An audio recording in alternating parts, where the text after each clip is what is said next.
This is Cerebral Cinema. Movies of the mind. Ladies and gentlemen, the makers of Fatima cigarettes and the entire cast and crew and technicians of Dragnet respectfully dedicate tonight's program to the memory of Barton Yarbrough, who created and portrayed the role of Sergeant Ben Romero.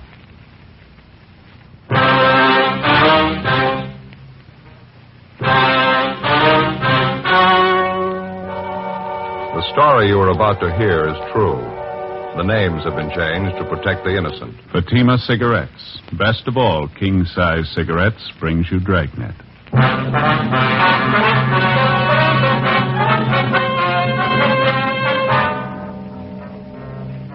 You're a detective sergeant. You're assigned a robbery detail. 2 convicts escaped from a nearby state penitentiary in the early morning. According to reports, they're heading for your city. They're both armed. They're both dangerous.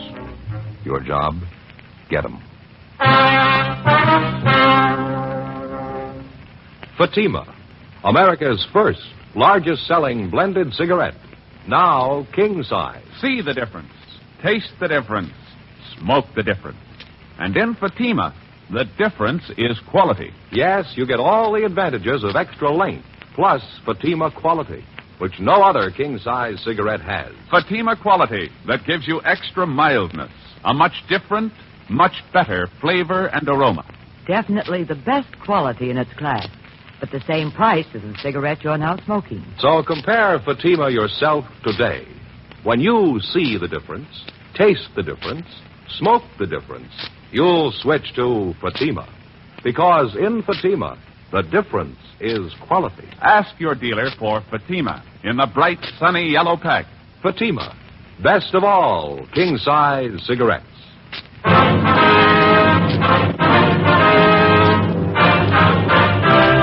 Dragnet, the documented drama of an actual crime.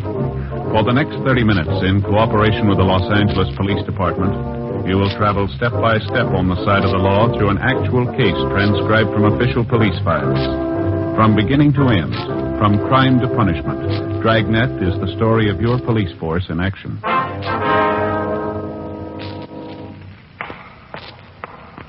It was Saturday, April 24th. It was hot in Los Angeles. We were working the day watch out of robbery detail. My partner's Ben Romero. The boss is Captain Didion. My name's Friday. It was 5 minutes past 8 a.m. when I got to room 27A.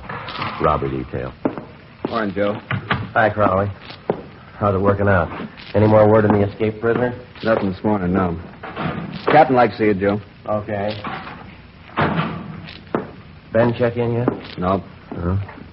Getting a little late. Guess he was held up, huh? Captain wants to see you right away. Some bad news, Joe. Oh, what's the matter? Maybe it'd be better if he told you. Oh, all right. Oh, morning, Joe. Hi. Do you want to see me? Yeah, come on in. All right. Sit down. Yeah? Got some bad news, Joe. Real bad. What's the matter? I know how much it means. I wish I didn't have to be the one to tell you. Well, tell me what. Sorry, Joe. It's about Ben. Something's happened. Ben? Well, what do you mean? We were notified about it early this morning. I thought about calling you. Figured it'd be better if I told you in person. Well, what's the matter? Is Ben sick? He's dead, Joe. Ben's dead early this morning. What? Yeah, sorry.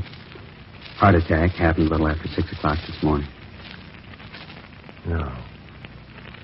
Got out of bed, started dressing, go to work, went downstairs, put a pot of coffee on, make some toast. His wife heard him fall. She went downstairs and found him. Already dead. Went fast. Look, I don't get this. It couldn't be. Sorry, Joe. Means a lot to all of us. Yeah, well, I still don't get it. Ben didn't have any trouble with his heart. He never mentioned anything about it. Well, maybe that was the trouble. It was his heart, all right. When his wife found him, she called the doctor and the fire department rescue squad. They worked over him for an hour. No use. And his wife called me. Not to tear your heart out. I can't believe it. What'd she say? Well, she didn't break up. Too shocked to realize it, I guess. Sounded apologetic. She said, "I'm sorry, Captain. This is Mrs. Romero. Ben died this morning. I thought you ought to know. Ben's dead." Oh, that's terrible. It's a lousy shame. kept saying the same thing over again. I'm sorry, Ben's dead. I thought you ought to know. Ben's dead. Yeah. Joe Whitehead and I went out there right away, tried to talk to her. Wasn't much use. Excuse me.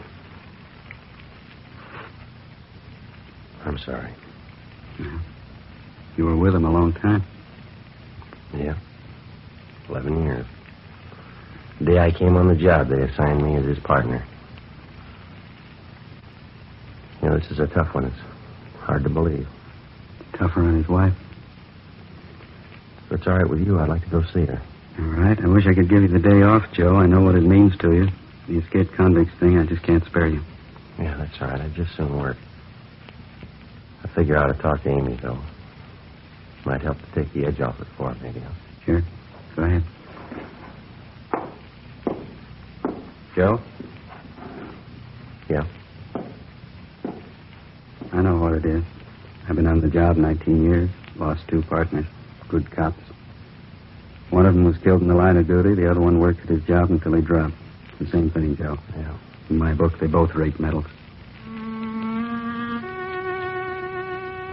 I left the office and went down in the elevator alone.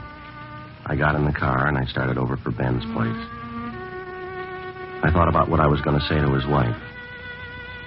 I thought about his little boy. I thought about Ben. 11 years I'd been working as a cop. And all of a sudden it wasn't the same anymore. I thought about the first day I met Ben. I was a rookie. I remembered what he taught me about being a cop. I thought about how much I owed him. I thought about the thousands of cops just like him all over the country. The ones that came before us, the ones that'll take our place. I thought about their lives and their homes and their families, what they meant, what their jobs meant. I thought about Ben. 11 years. Stakeouts, the early morning watch, interrogations, office duty. You could cover it in volumes or you could write it in the back of an envelope. He was a good cop and he was a good friend. There wasn't much else to say. It was a big loss. I stayed at Ben's house for about an hour talking to his wife. Joe Whitehead from the medical detail was there. All things considered, she seemed to be taking it fairly well. I told her I'd drop around later in the day, and then I checked back in at the office for work. Temporarily, Sergeant Ed Jacobs was assigned to work with me. The big problem at the moment was a pair of escaped convicts. Jacobs and I drove out to run down on a possible lead. 11:05 a.m. We got to the address listed, the Cathedral of St. Augustine. We checked in at the rectory, and then we went around to the church.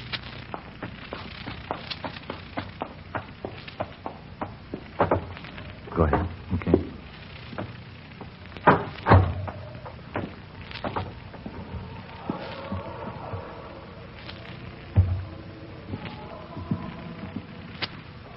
Sure a beautiful church, isn't it? Yeah, it's a nice choir, isn't it? Wonder if they're holding services. No, the choir's probably just practicing. You see the priest around anywhere, Ed? Oh, yeah, there's someone over by the side altar there. Looks like the padre. Yeah, come on. Easter hymns. Sure pretty, aren't they? Yeah, they sure are. It really takes me back. You'd never believe it, Joe. What's that? I used to be a boy tenor. Excuse me, please. Yes? Are you Father Newman? Yes, that's right. Can I help you? Police officers, Father. I see. This is my partner, Sergeant Jacobs. My name's Friday. Thank you. Housekeeper over at the rectory told us we could find you here. I'd like to talk to you for a few minutes if you got the time, Father. Let's see. I have confessions starting at 3 o'clock. Leaves me about 10 minutes. What was it about, Sergeant? Well, we're inquiring about a Stanley Blair, Father. We understand that you know him fairly well. Oh, yes, I do. Matter of fact, I read about him in the paper this morning. The trouble he's in.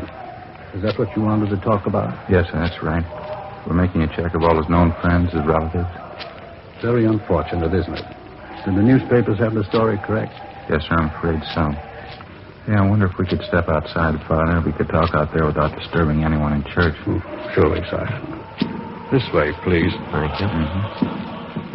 Certainly a tragedy. I mean, happening at Easter time.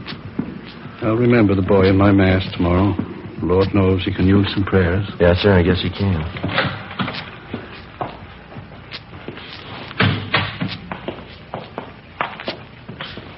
Here we are. Bench there, if you care to sit down. No, sir, that's all right. The newspapers weren't too specific. How did he manage to escape the way he did? I always thought state penitentiaries were well guarded. Well, apparently Blair was one of the trusted prisoners. It's a minimum security prison to begin with, Father. I see.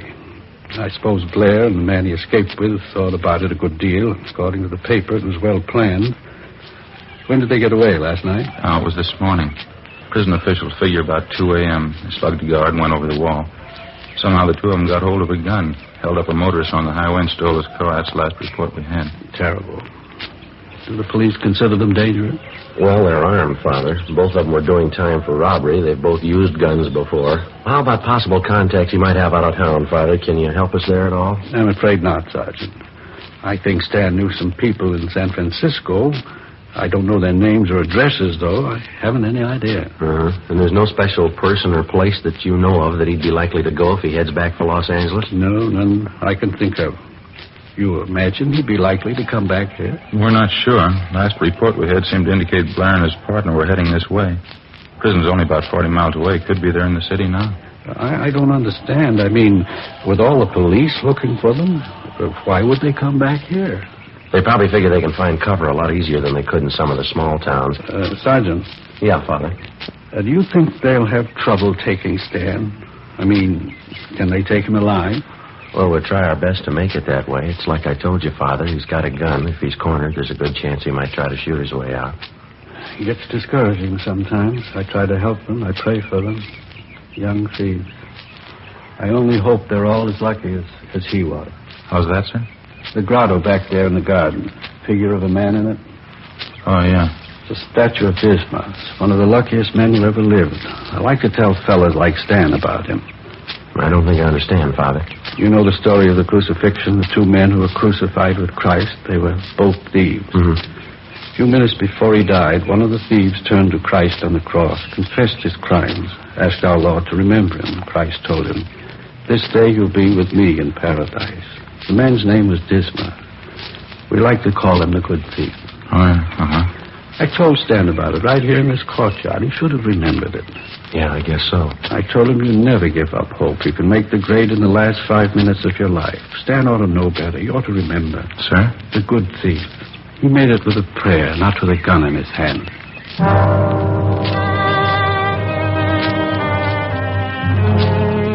Before we left Father Newman, we gave him our card, and he gave us a list of 8 names and addresses, people in the neighborhood who'd known the escaped convict, Stanley Blair, before he was sentenced to the state penitentiary to serve time on his robbery conviction. 3:15 p.m. We met with Sergeants Max Herman and J.E. Crowley from robbery detail. We divided the list of names in half, and we began checking them out. Ed and I didn't have much luck on our end. Most of the people we talked to told us that they knew Stanley Blair, but none of them had seen, heard from him, or knew anything about his activities or his family since Blair had gone to prison 2.5 years before. Stakeouts were set up at 2 of the hottest places. 5:20 p.m., Ed and I went back to the office. Crowley was waiting for us. No luck on our end either. Same thing. Last they heard of him was when he was sent up. I guess that finishes it. Any late reports at all? Yeah, his teletype from the sheriff's office. It was waiting here when Max and I got back. Guess their hunch was right. Looks like they headed this way. Well, how do you mean? Somebody spot him? Just this side of West Covina. Held up a grocery store, slugged the owner. Got $23.40. Not going to take him far. Descriptions match out? Yeah, perfectly. Suspects believed to be 2 prisoners who escaped this day from California Institution for Men Chino. Stanley R. Blair, Wesley A. Russell. There's something else. Yeah? The grocery store they knocked over, they picked up another gun, the owner's. Description and serial numbers on it here. Got 20 rounds of ammunition, too. Supplementary APB's already out on it. How about a car? They switch over? They have. We don't know about it. Apparently they're still using the Buick coupe they took from that motorist this morning. No reports on it, though. It's a queer one. You'd think somebody'd spot it. They got the highway patrol working this? Highway patrol, sheriff's office, our department, everybody you can name. By the way, you had R&I pull their mugshots, didn't you? Yeah, both of them, Blair and Russell. They're running off the duplicates now. 500 of them should be about ready. Pretty good shots? Stand-up mugs, fairly recent. They were made the last time we had the 2 of them through here. How about that other list of their friends and relatives we pulled from their packages? Young and McCaleb were checking them out, weren't they? Probably still are. No word from them yet. How do you size the 2 of them, Joe, Blair and Russell? I don't know. It's a tough combination. Russell's older. He's got the experience. Blair's younger. He's got the nerve. Any way you figure it, it's not going to be easy. Guns and the ammunition they grabbed, they ain't going to help much either. I guess the roadblocks are up, huh? Highway Patrol take care of that? Yeah, all set working now. All our special details have been alerted. Airports, bus depots, train terminals, just about everything covered. Robbery Crowley. Yeah, Mike, how is it? You'll stay on it, huh? Right. See you later. But Caleb, he and Young are still checking on friends of Russell, some of the places he hung out. Any luck? Nothing yet. Either one of you see the captain on the way in? No, he said he'd be over at the sheriff's office, didn't he? Hot shot. I'll get it. Yeah. What is it? Clothing store out on North Fig, 211 and Slugging. They're sure moving fast. Same? You got it, Blair and Russell. 5:55 p.m. A supplementary broadcast and an all-points bulletin were gotten out immediately on the two escaped convicts. While Crowley and Herman stood by at the office, Ed Jacobs and I picked up duplicate mug shots of the suspects and drove out to the scene of the robbery, a men's clothing store near the intersection of North Figueroa and Merced. We showed a group of mug shots to the victim and two witnesses, and they definitely identified Blair and Russell as the hold-up men. The robbery had netted them less than $20. We relayed all the information we got back to communications immediately, and another supplementary broadcast was gotten out on the two fugitives. An hour later, at 7:05 p.m., Blair and Russell hit again, this time at a sporting goods store in the San Fernando Valley. It netted them $94, a .30-30 hunting rifle, and 200 rounds of ammunition. According to the broadcast, they were last seen heading north through the valley in the Buick Coupe, the original escape car. 7:38 p.m., Ed Jacobs and I got a call to return to our station. We went back to the city hall.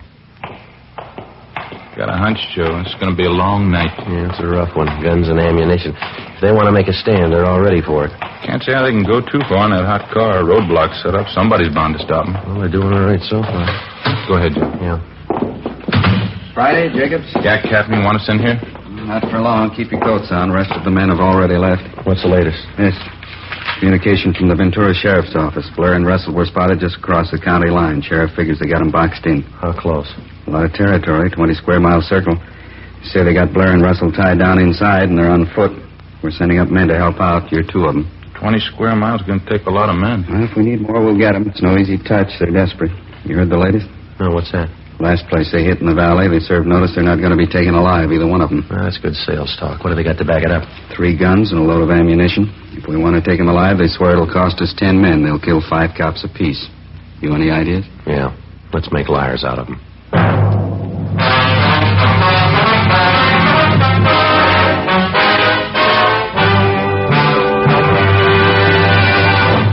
You are listening to Dragnet.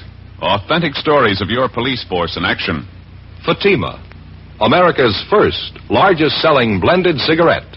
Now king size. See the difference. Taste the difference. Smoke the difference. And in Fatima, the difference is quality. Yes, you get all the advantages of extra length, plus Fatima quality, which no other king-size cigarette has. You see, Fatima contains the finest domestic and Turkish tobaccos, superbly blended. And Fatima is extra mild, with a much different, much better flavor and aroma. Fatima, definitely the best quality in its class, but the same price as the cigarette you're now smoking. No wonder more smokers now insist on king-size Fatima than ever before. Friends, try Fatima.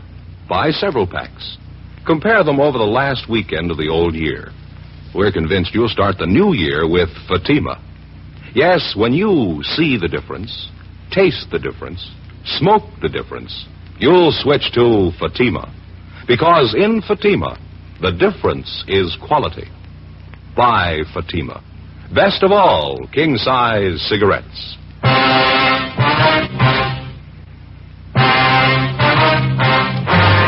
Saturday, April 24th, 9 p.m. Along with Captain Didion and a dozen other men from robbery detail, Ed Jacobs and I left the office and headed north up through the San Fernando Valley. The area where the 2 escaped convicts were reportedly surrounded was just on the outskirts of Ventura County line. On the way out, we stopped for a minute and I phoned Ben's house. His wife had been given a sedative and she was resting. Her folks were with her. 10:15 p.m. We arrived at the meeting point on the edge of the blockaded area from which the search was being directed. Communication facilities had been set up along with a field kitchen to feed the men taking part in the hunt. There were over 500 of them. From our office, the L.A. Sheriff's Department, the State Highway Patrol, the Ventura Sheriff's Department, and a couple of dozen private citizens who lived in the area. Together with Max Herman and Crowley, Ed Jacobs and I took up our position in the line of men that stretched north and east, then north again, circling the entire area. 20 square miles of it. The line drew slowly inward. 12 midnight. 1 a.m. No sign of the suspects. We stayed at it. You get no idea the size of these hayfields till you start hiking them. Yeah. Throw the light over there, will you, Ed? Irrigation ditch there. Right there? That it? Yeah. That's okay. It's a long hike. I'd sure like to see some of that hot coffee pretty soon. Yeah, same here. Nice setup they got, huh? That field kitchen? Yeah. Hey, Joe! Joe Brady! Yeah, Crowley? You got the riot gun, haven't you? Yeah, we got it. You want to send up another flare? Toward the clump of trees. Over this way. Light it up good, huh? Okay, Crowley. About a 45-degree angle, Joe. That ought to do it, huh? Yeah, okay. That ought to do it. Really lights it up, doesn't it? Yeah. You got any extra magnesium shells there, Ed? Yeah. Let me get one right here. Here you are. Thanks.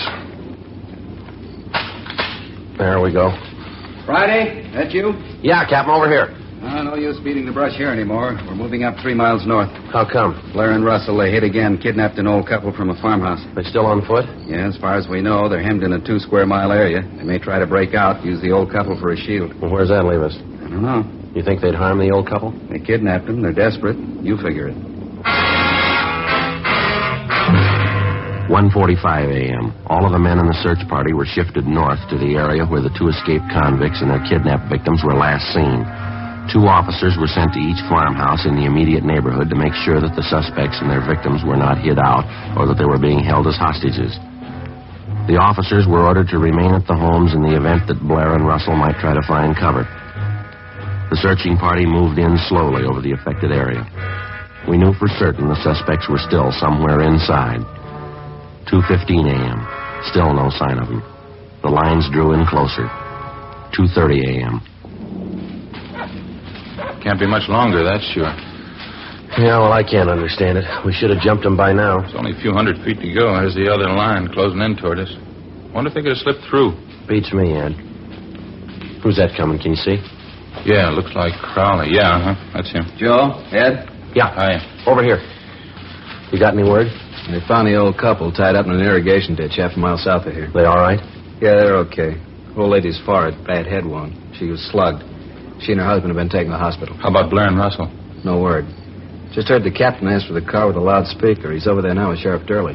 Well, they couldn't have gotten through the lines. They got to be around here somewhere. Doesn't figure we combed every foot of this neighborhood. Attention all officers. Attention all officers. This is Captain Didion. Return to your posts immediately. The search has been canceled. The search has been canceled. How about that? I don't know. Come on, let's find out. There he is, just getting out of the car. Captain? Yeah. What's the matter? We giving it up? No, maybe we've been going at it backwards. We've been trying all night to jump them. Got a new idea. Yeah? Maybe we can make them jump us. 2:48 a.m. Captain Didion and Sheriff Durley ordered the men to return to the sheriff's office. With the exception of 2 deputy sheriffs, Captain Didion, Sheriff Durley, and Ed Jacobs and myself, the rest of the searching party vacated the area. The plan was to give the general impression that the search had been called off in the hope that it might bring the suspects out in the open. Because of the darkness and the early morning fog settling over the terrain, we knew that the odds were all against us. Captain Didion and Sheriff Durley decided instead to try and lure Blair and Russell from wherever they were hiding out. Each of the small farmhouses in the immediate neighborhood, 8 of them in all, were already under surveillance. Each of the occupants were requested to park their cars in a conspicuous place outside their homes with the distributor heads removed. They were asked to turn all the lights off in their houses. In the event they heard anyone trying to start their cars, they were to remain indoors. Ed Jacobs and I were assigned to cover 2 of the houses. The other men covered the rest of them. The 2 houses that Ed and I were assigned to cover were separated by about 500 yards. We staked out in between the 2 of them. We waited. 4 a.m., 4:30. Sure cold, huh? Yeah. Fog goes right through you. We're going to be getting light pretty soon. And Joe, I just remembered. Yeah, what's that? Easter morning. Wonder how long this is going to go. I promised to hide Easter eggs for the kids today. Well, if it's going to break, it has to break soon. Be daylight in a half hour or so, and they won't have a chance then. Mm-hmm. Wait a minute. Farmhouse down on the left? Yeah, sounds like it. Come on. Can you see the car? Wait a minute. Yeah. You cover the passenger side. I'll come up on the driver's side. And watch it. Joe, hustle. They're getting out of the car. All right. Hold it up. Police officers. Watch it, Joe. Blair, Russell, you haven't got a chance. Throw down the guns. All right, Ed, let's give it back. All right, don't shoot, don't shoot. Throw out the guns. Come toward us with your hands open. Don't shoot, West. Do what they say. Come on out. Don't shoot, West. All right, come on. Keep coming. That's far enough. All right, cover him, Ed. I'll shake him down. Yeah. Look, break him. Look out, Joe! All right.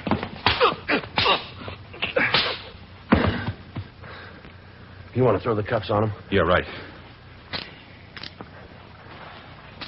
I'll go get the car. You want to keep him covered, Ben? Excuse me, Ed. Ed, I mean. It's all right. Too bad he wasn't here tonight. How can you tell for sure?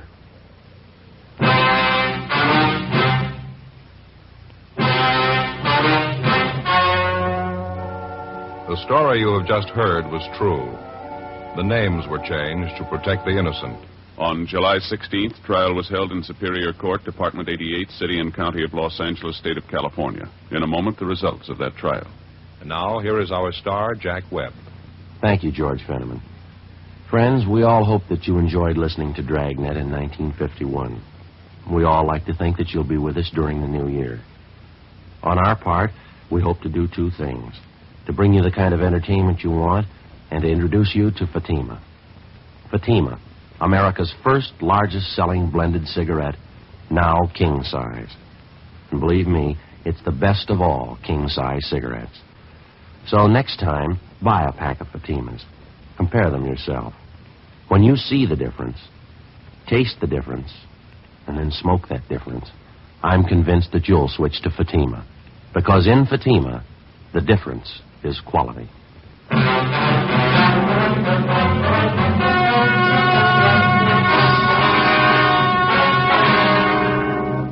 Stanley Blair and Wesley Russell were tried and convicted on 3 counts of first-degree robbery and 1 count of kidnapping. They received sentences as prescribed by law. First-degree robbery is punishable by imprisonment from 5 years to life.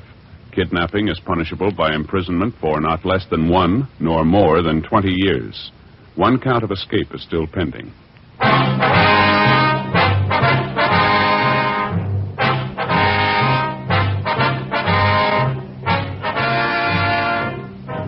You have just heard Dragnet, a series of authentic cases from official files. Technical advice comes from the Office of Chief of Police W.H. Parker, Los Angeles Police Department. Heard tonight were Barney Phillips and Vic Perrin. Script by Jim Moser. Music by Walter Schumann. Hal Gibney speaking. Fatima Cigarettes. Best of all, king-size cigarettes has brought you Dragnet. Cerebral Cinema hopes you have enjoyed this movie of the mind.